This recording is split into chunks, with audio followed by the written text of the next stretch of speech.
So, as a property management company that manages more than 1,200 homes for more than 700 different clients throughout the country, we hear concerns and complaints about maintenance all the time. It's an everyday, likely every hour occurrence. And we totally get it. It's expensive. It keeps on going up, it seems like. And there's probably not a bigger topic in our space right now than the cost of maintenance. Several years ago, long before we started a third-party property management company, my business partner and I, Scott Hallberg, started buying rental properties. And today we still maintain more than 40 doors, mostly centered around the Meridian Kessler, South Broad Ripple area. And I note that location because if you know that area, you'll know that homes in that area generally are very old. We're talking 75 years old up to 100 years old, in some cases even older than that. So Scott and I, just because they were old back when we bought them in 2000, have grown very accustomed to a lot of maintenance on our rental properties. So Scott and I are not only the co-founders, but we're also clients. So every month, like all of our clients do, we get an owner statement that's posted to our portal that shows us all the income and expenses that we incur each month. Now, in full transparency, I don't go through those statements line item by line item looking at every single expense because we have a lot of properties. So I generally have a good sense of how much rent we're collecting, what vacancies we have at the current time. But we're not the kind of people that go through every single month and analyze every single number. Now, something we do very regularly is every year, Scott and I have a spreadsheet that we go into. We're going to update home values, the values of all of our homes, as well as the loan amounts. And then we're going to have kind of a quick huddle about how our portfolio performed the previous year. But something we've always been very cognizant of is what our homes are worth and what we owe on them. To us, that's a great indicator of how our portfolio at a macro level is performing. But a few months ago, Scott and I we have lunch together every day, and we were talking. He brought up a point, like, I think it was maybe in March. He's like, wow, we've replaced several HVAC units in our units this year. And I'm like, wow, really? And then that conversation continued to happen every month or two. It's like, hey, we installed a new HVAC system. So last week I did something I have almost never done. And I printed out a year-to-date statement on all of our properties. It was multiple pages. So it ranged from January 1 through the end of August.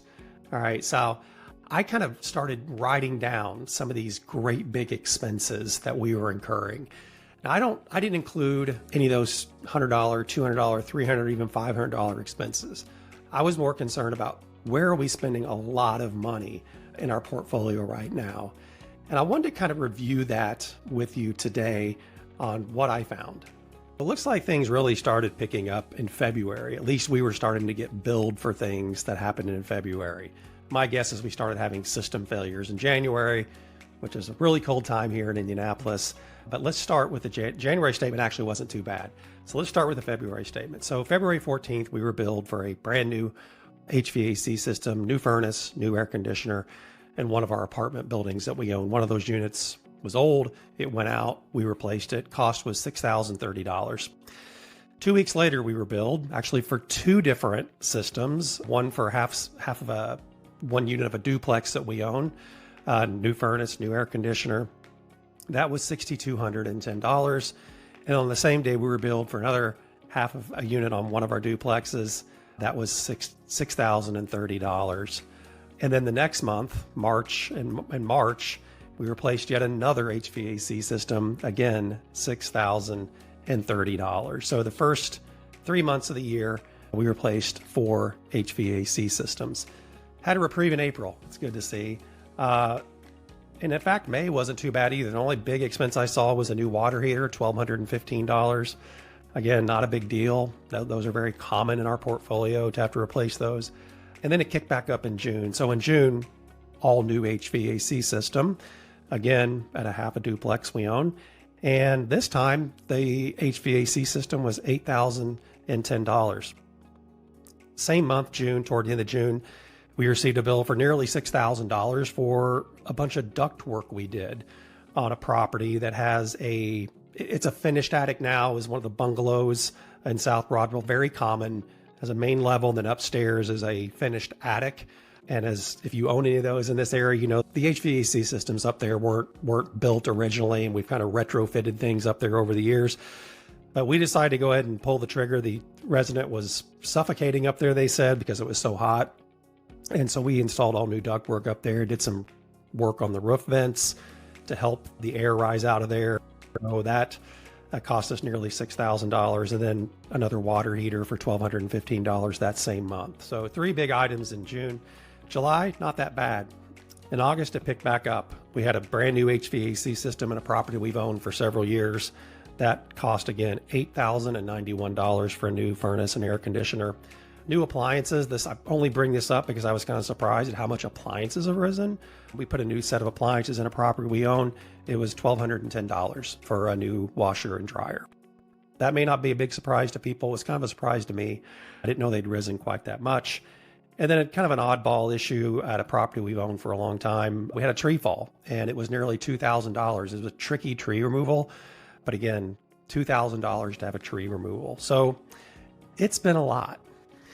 In fact, if you're keeping track, that's 6 completely new heating and air systems in the first 8 months of the year that our portfolio alone has paid for. It equaled more than $40,000 just in that replacements of the HVAC. That doesn't include the water heaters, the appliances, the ductwork, the tree removal, and all those other small little, $100, $200, $300, $400, $500 repairs that we paid for.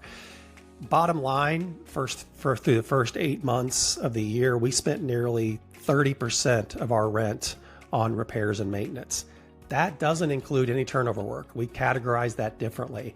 And we've had several turnovers this year. Some have been very expensive. So if you add that on, it's a lot more as a percentage of our portfolio that we're spending on repairs and total repairs and maintenance.